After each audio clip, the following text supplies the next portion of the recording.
ভাজলে পরে পাড়ার লোক গন্ধ পাবে এই মাছে? পাবে তো? ঠিক আছে, চলো। এই রিপোর্ট তো দাদা এসে নিজে দেবে।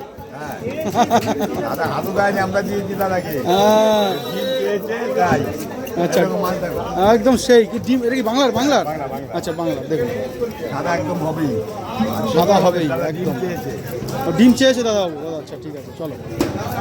দাদাভাই ডিম চেয়েছে বলে কিন্তু ডিমওয়ালা মাছটাই বার করা হয়েছে।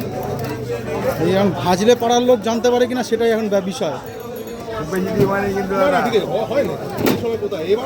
না, বাংলার ইলিশে ডিম আছে, আর কোনো ইলিশে ডিম পাবেন না। কাঁচা ইলিশে পাবেন না। দেখুন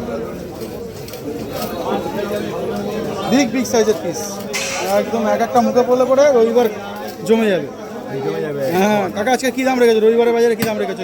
দাম কমিয়ে দিতে আচ্ছা, 1600 টাকা করে। বাহ, এ তো তোমার 2-4 দিন ধরে একই দাম দেখতে পাচ্ছি। এই হচ্ছে মাছ, এই হচ্ছে মাছ কাটার একদম আসল উপায়। এই সিস্টেমে মাছটা কাটতে হয় ইলিশ মাছের মাথা। অনেকে কী করে মাঝখান থেকে ফেলে দেয়, তাতে করে কিন্তু মাছটা খারাপ হয়ে যায়। এটা খেতে মজা লাগবে, দারুণ হয়ে গেল।